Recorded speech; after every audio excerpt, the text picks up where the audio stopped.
I'm going to talk tonight about the singularity, technology, and the future of humanism. And I want to start with a couple of framing quotations. The first is from the evolutionary biologist Edward O. Wilson, who said this in his book, The Social Conquest of Earth, in 2012. We have created a Star Wars civilization with Stone Age emotions, medieval institutions, and godlike technology. And the second quote is from the British novelist and essayist Virginia Woolf, who some 85 years ago wrote this in her novel, The Waves. One cannot live outside the machine for more perhaps than half an hour. The late writer and futurist Arthur C. Clarke once remarked that the best proof for intelligent life in the universe is that it hasn't come here. He was also fond of paraphrasing the polymath J.B.S. Haldane by reminding his audience that the universe is not only stranger than we imagine, but it is stranger than we can imagine. Presumably the inventor and futurist Ray Kurzweil, who is currently director of engineering at Google, would accept the latter of Clarke's propositions, but not necessarily the former. Not only is he working to apply his theory of intelligence to Google's search engine to render its current algorithms obsolete, he believes the time is approaching when humans will create artificial intelligence with vastly greater intelligence than our own, beyond which mere mortals will have no understanding of its aims. The point at which this will occur, Kurzweil himself predicts by 2045, has been popularized as the singularity, or that moment when technological change becomes so rapid and profound, it represents a rupture in the fabric of human history. At this unprecedented turn in our evolution, we will pass the baton to post-organic beings, or transitional humans, transhumans he calls them, who will be engineered through the confluence of artificial intelligence, nanotechnology, robotics, and genetic engineering to have greatly enhanced capacities and a dramatically extended lifespan.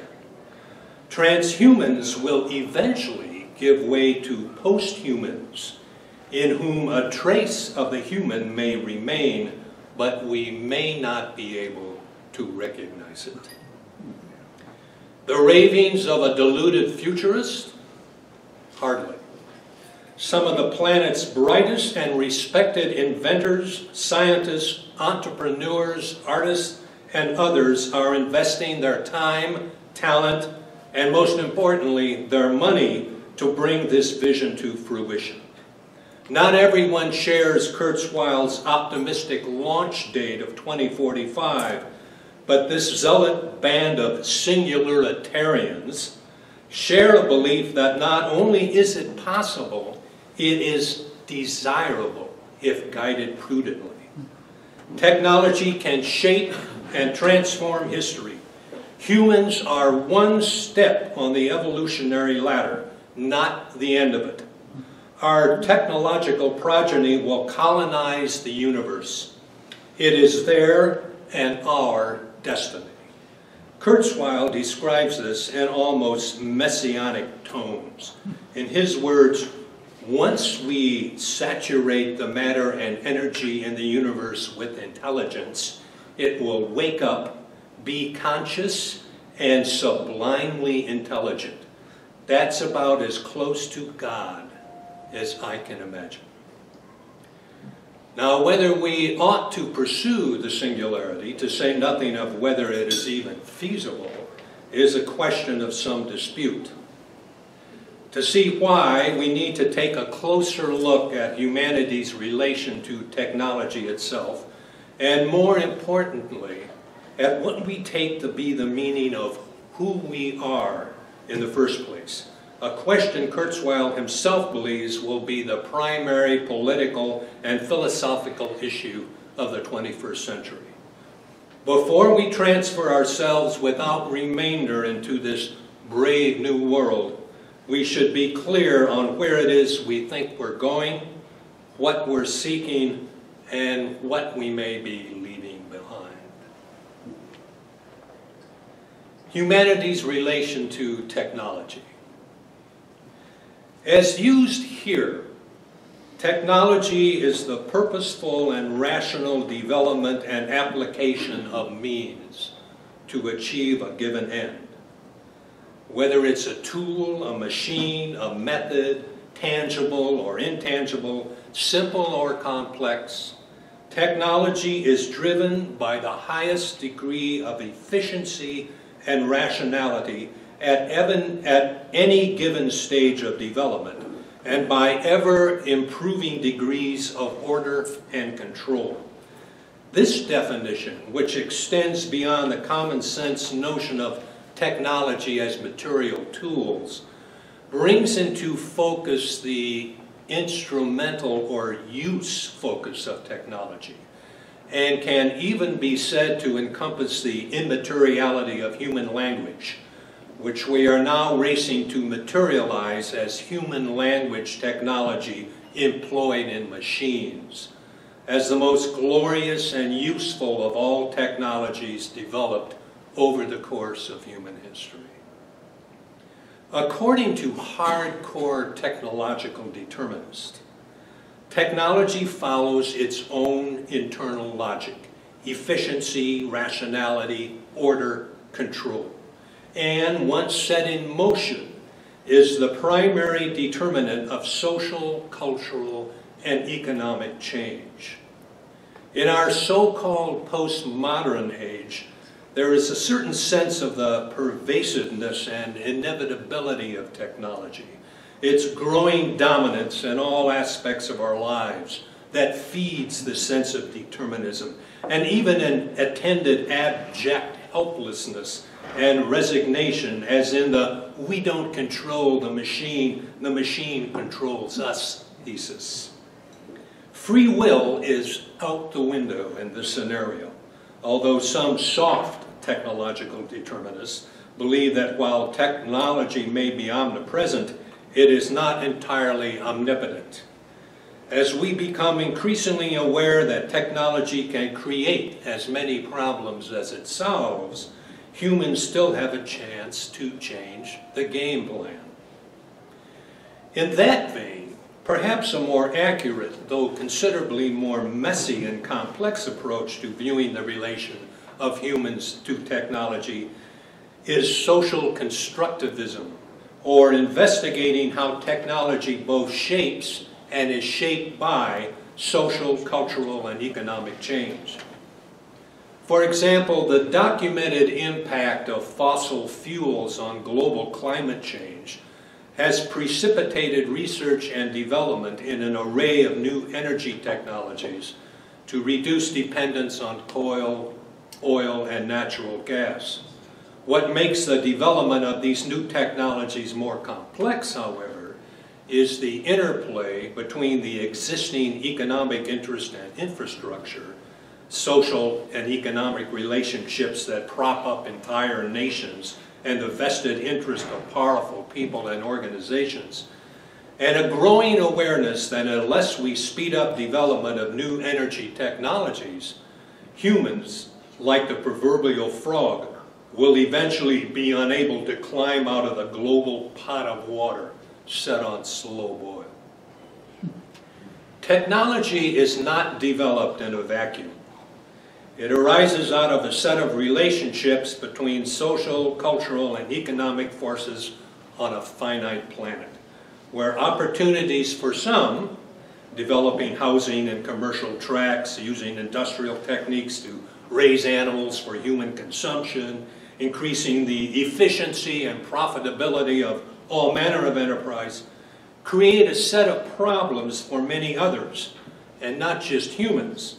Millions of extinct species, loss of resilient and diverse natural habitats, global warming, and of course, loss of jobs through the mechanization of work.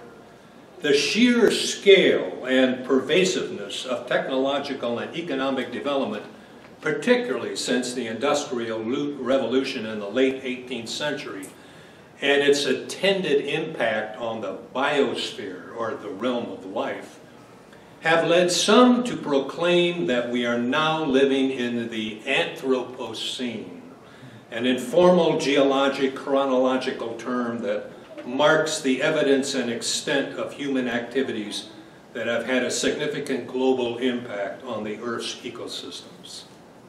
Humanity, it seems, not only lives in nature, but is increasingly a force of nature by virtue of the application of technologies to alter the environment. Today, the so-called technosphere, areas substantially altered by human technology, is viewed by some as an ecosystem in its own right and is evolving much more rapidly, exponentially, according to the Singularitarians, than the biosphere, which is unable to react to the technosphere fast enough to maintain equilibrium.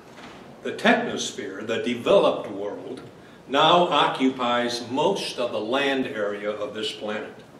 With its relentless focus on efficiency, order, and control, who is to say it will not expand to occupy the entire world? The problem of how humans will continue to thrive in a depleted biosphere is framed by technological optimists as an opportunity to develop and apply, guess what? New technologies to speed up biological evolution by introducing genetically engineered organisms. In one scenario, biology will move from a biological to a technical substrate, and so will humans. According to recent surveys, nearly half of the world's artificial intelligence, or AI, experts expect human-level machine intelligence to be achieved by 2040, and 90% say it will arrive by 2075. This will lead to a higher level of superintelligence that will be applied to enhancing, then transforming, human evolution itself. But in the Singularity's desired trajectory, what is the difference between machines becoming human and humans becoming machines? And where in the transition from human to transhuman to posthuman do we put the contrast between the inhuman and the humane? What does it mean to be human? To explore that question, we briefly consider the history of humanism, which at its most basic level is first and foremost concerned with human beings, their needs, desires, and experiences. Humanism is less a particular philosophical system or set of doctrines and beliefs than it is an attitude or perspective, which in turn informs subsequent philosophies and systems of belief, all with human beings at the center. Without getting sidetracked by a discussion of the many varieties of humanism, we might posit some common threads or ideas. First, humanists hold, while human beings are an inherent part of nature and subject to its laws, they hold exceptional status by virtue of their rationality and sociability, and can overcome and even remake the constraints placed on them by nature. Second, humanists believe in the unity of humankind, holding that all humans possess something in common, what is often described as a common human nature. Third, many humanists believe that we all possess a human essence, that transcends differences in skin color, beauty, and intelligence, and gives us each inherent value. This essence has been expressed in a variety of political forms. Liberal humanists, for example, tend to view human nature as possessing a static, eternal quality. Human nature remains the same in its principles and operations in all nations and ages.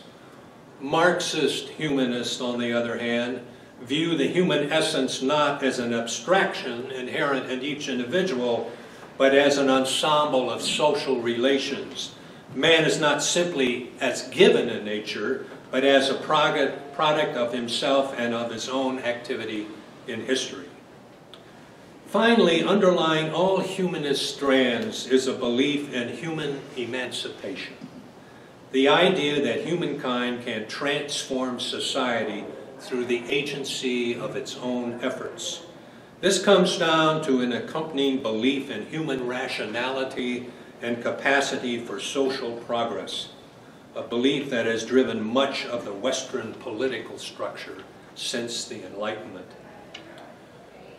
Humanism, of course, is hardly the last word on what it means to be human. To flesh out the picture, we would need to take a tour of the views of Burke, Nietzsche, Heidegger, and other anti-humanists who rejected Enlightenment rationalism and notions of social progress because they viewed the masses of humans as essentially irrational, atavistic, and a threat to civilized society. We would also need to consider the religious, those who place God, not man, at the center of the universe, and take the deepest sense of what it means to be human in serving God and living by His principles. Nevertheless, by leaving God out of the picture for the moment and tracing Western intellectual history from the Enlightenment on, we can get a sense of what humans took to be the essence of their humanity in developing Western democracies over the past 400 years. An excellent summary, in my opinion, is found in Terry Eagleton's book, Culture and the Death of God. We are meaning-seeking animals, Eagleton points out, and if we can no longer believe in God, we will find other things to believe in. The Enlightenment founded in reason, the idealist in human spirit, the Romantics in nature and culture, the Marxists in historical materialism and revolution, and Nietzsche in the Übermensch. Others founded in the nation, the state, art, the sublime, humanity, society, science, the life force, and even personal relationships.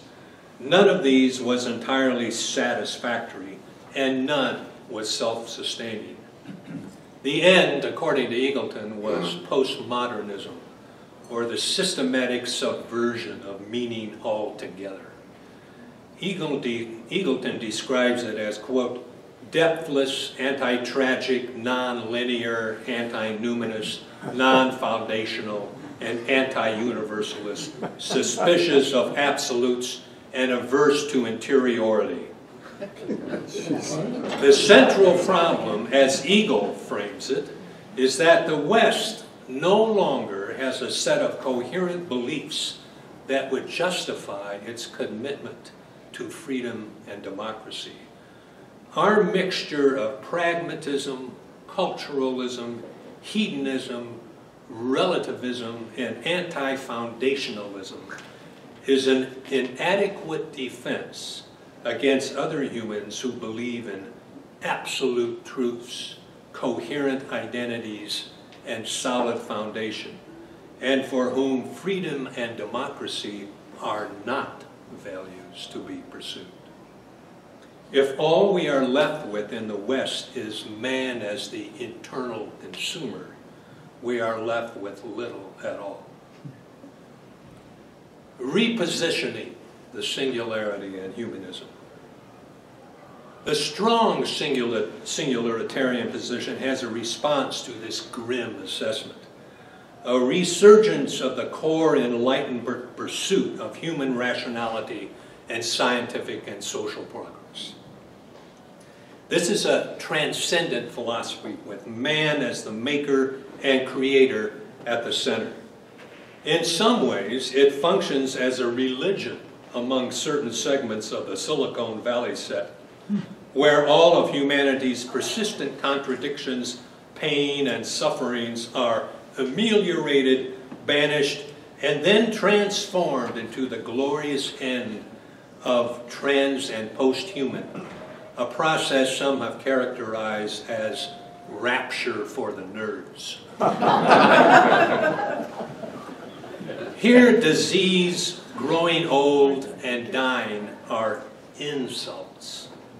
They are not destined to be accepted as part of the natural biological order of things, but are instead problems to be solved by the application of biotechnology and other emerging techniques.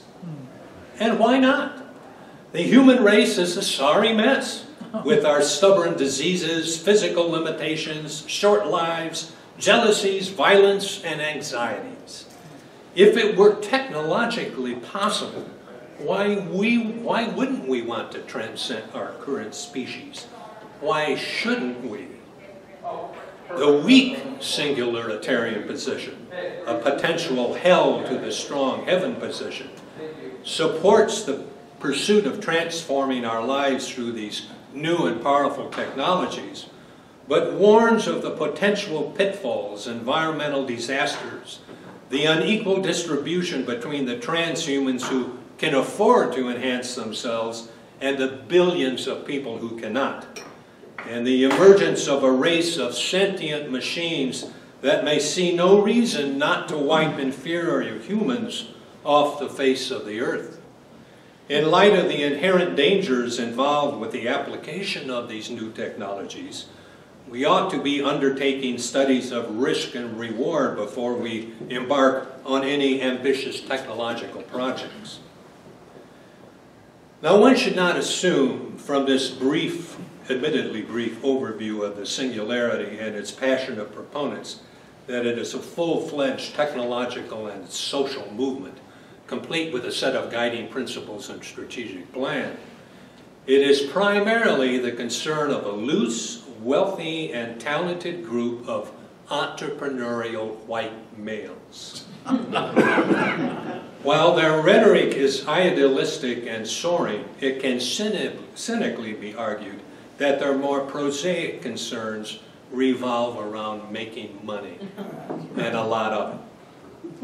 All the same, the singularity's focus on an alleged watershed moment in human history when we become transhuman and ultimately posthuman brings into stark relief the questions posed at the beginning of this discussion. Mainly, what are human beings becoming, and what are we leaving behind? One response is that in the West, at least, we are becoming instrumental objects and a shifting series of temporary selves in a vast, all-encompassing and media-dominated social and economic network where identity and worth are determined by instrumental or exchange value and not by any abiding intrinsic value. This is what Virginia Woolf referred to as living in the machine. She thought you could live outside the machine for perhaps half an hour. Over 80 years later, there are apparently millions, even billions of people who can't live outside the machine for more than a minute or two. The logic of the singularity and the emerging post-human is entirely consistent with this. Technology, after all, is pure instrumental intelligence. Kurzweil, for example, defines intelligence as, quote, the ability to use optimally limited resources to achieve goals. If the resources were not optimally limited, the process wouldn't be efficient and therefore not intelligence. Kurzweil calls these predicted creations spiritual machines, but they are machines all the same. This is the human becoming machine. It is not the machine becoming human. What we are leaving behind, I believe, is the core humanistic tradition, is the notion of the human self, the conscious subject who has intrinsic value and worth and cannot be reduced to or explained away as an ensemble of instrumental means or a deconstruction of signs, symbols, social relations, and structures on the cutting room floor. The postmodernists may deride the notion of the autonomous subject as false consciousness, but it is a consciousness for which they, and so far no one else, including the singularitarians, have a satisfactory explanation for how it comes into being. Consciousness is ultimately a computational problem, say some of the strong AI theorists. We'll eventually figure it out and simulate it in machines. Nonsense, say others. It's a mystery. May it always remain so. As for the future of humanism, its current varieties of formulation, and even its anti-humanist critique, seem inadequate to cope with or serve as a counterweight to the economic and technological forces sweeping our vulnerable planet. If we don't want to cede territory to those who believe there are just two divisions in humanity, the redeemed and the infidels, and if we still value the principles of freedom, justice, and democracy, perhaps it's time to reformulate humanism. We might start with taking the longer view and beginning to think of ourselves as species, and not necessarily a privileged species at that.